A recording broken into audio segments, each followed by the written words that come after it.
اس موقع پر خطاب کرتے ہوئے وزیر اعلیٰ یوگی آدتیہ ناتھ نے لیجسلیچر، کاؤنسلر، پنچایت اور میونسپل کارپوریشن کے نمائندوں کے ساتھ ساتھ دانشوروں سے اپیل کی کہ وہ اس مہم میں شرکت کے لیے سامنے آئیں۔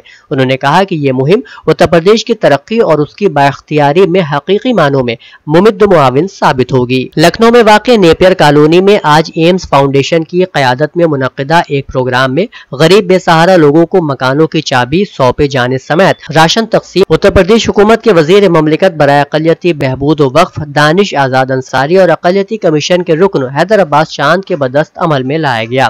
اس موقع پر اتر پردیش حکومت کے وزیر مملکت برائے اقلیتی و بہبود و وقف دانش آزاد انصاری نے پروگرام کو خطاب کرتے ہوئے ایمز کے کاموں کی ستائش کی اور ہر ممکن ایمز فاؤنڈیشن کی مدد کی یقین دہانی کرائی۔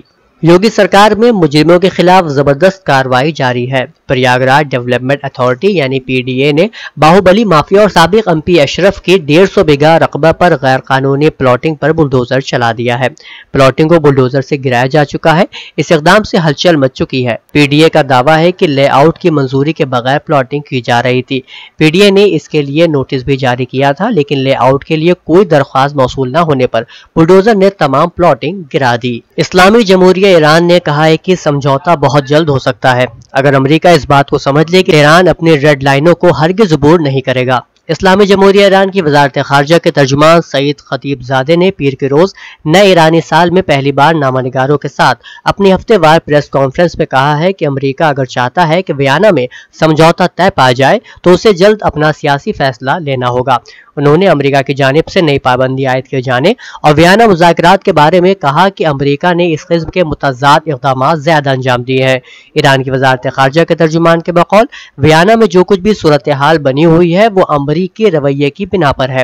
امریکہ باقی بچے مسائل کو اپنے اندرون ملک مسائل سے جوڑنے کی کوشش کر رہا ہے، جبکہ ایران اور ایرانی ہمیشہ انتظار نہیں کر سکتے۔ یوکرین کے شہر کارخیف میں روسی فوج کے تازہ حملے میں 7 افراد ہلاک اور 34 زخمی ہو گئے ہیں۔ غیر ملکی میڈیا کے مطابق یوکرین کے قصبہ بوچا میں اجتماعی قبض سے 57 افراد کی لاشیں ملی ہیں۔ یوکرینی فوج نے حال ہی میں روسی فوج یہاں کا قبضہ چھڑایا ہے۔ اجتماعی قبض سے ملنے والی لاشوں کے بعد یوکرین نے عالمی عدالت سے تحقیقات کرنے کا مطالبہ کیا ہے۔ نیٹو کے سیکریٹری جنرل نے کہا ہے کہ بوچا میں شہریوں کا قتل ہولناک اور قطعی طور پر ناقابل قبول ہے۔ عراقی ذرائع نے ملک میں حکومت سازی کے لیے شیعہ کوارڈینیشن کمیٹی میں شامل جماعتوں کے درمیان مذاکرات شروع ہونے کی اطلاع دی ہے۔ شیعہ کوارڈینیشن کمیٹی کے عہدیدار نے اپنے ایک بیان میں کہا ہے کہ اس اتحاد میں شامل جماعتوں کے رہنماؤں کے درمیان صلاح و مشورے کا سلسلہ جاری ہے تاکہ صدر پارٹی کے ساتھ پائے جانے والے اختلافات کے حل کا راستہ تلاش کیا جا سکے۔ پاکستان کے اندرونی سیاسی بحران میں امریکہ کو گھسیٹنے کے انتہائی خطرناک اور واضح نتائج کے بارے میں بات کرتے ہوئے ایک ممتاز مالیاتی نیوز سروس نے خبردار کیا ہے کہ پاکستان کے دیوالیہ ہونے کا خطرہ بڑھ رہا ہے۔ ڈان اخبار کی رپورٹ کے مطابق بلومبرگ نیوز سروس کے مالیاتی گاہکوں کے درمیان زیر گردش رپورٹ میں کہا گیا ہے کہ پاکستان کی سیاسی ہلچل ملک کو درپیش خطرے میں اضافہ کر رہی ہے اور ملک کے بانڈز اور کرنسی میں مزید نقصانات کو جنم دے رہی ہے۔ اسلامی جمہوریہ ایران اور افغانستان کی شیعہ علماء کونسل نے علیحدہ بیانات میں افغانستان میں ہونے والے حالیہ دھماکوں کی مذمت کرتے ہوئے کہا کہ ان دھماکوں کا مقصد افغانستان کے عوام کے مابین تفرقہ پیدا کرنا ہے۔ اسلامی جمہوریہ ایران کی وزارت خارجہ کے ترجمان سعید خطیب زادے نے افغانستان کے شہر ہرات کے علاقے جبرائیل المہدی میں مظلوم عوام کے بڑے اجتماع پر تکفیری اور دہشت گردوں کے حملے کی شدید الفاظ میں مذمت کی اور ایک بار پھر امت مسلمہ کے درمیان انتشار پھیلانے والوں کی سازشوں کی بابت خبردار کیا۔ فلسطین کی اسلامی مزاحمتی تحریک حماس کے سربراہ اسماعیل ہنیہ نے دوحہ میں قطر کے وزیر خارجہ محمد بن عبد الرحمن آل ثانی سے ملاقات اور گفتگو کی۔ یہ ملاقات صہیونی فوجیوں کے ہاتھوں غرب اردن میں تحریک جہاد اسلامی کے 3 اراکین کی شہادت کے محض 1 روز کے بعد انجام پائی ہے۔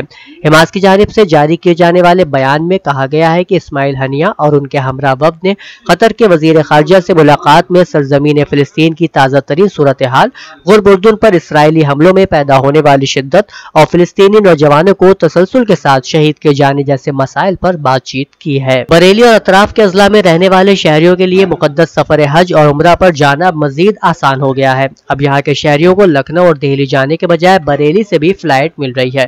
بریلی شہر سے پہلی مرتبہ ماہ رمضان میں عمرہ کرنے کے لیے ایک قافلہ روانہ ہوا ہے۔ ماہ رمضان المبارک میں مقدس سفر عمرہ عمرہ پر جانے والے عازمین پہلی مرتبہ بریلی سے روانہ ہوئے ہیں۔ یہ پہلا موقع ہے کہ جب بریلی سے بھی فضائی سفر شروع ہونے کے بعد کوئی قافلہ عمرہ کرنے کے لیے روانہ ہو رہا ہے۔ اودھ نامہ میں شائع مضامین کو مکمل طور پر پڑھنے کے لیے اودھ نامہ کی ویب سائٹ www.awadhnama.com پر وزٹ کریں اور ای پیپر پر کلک کریں۔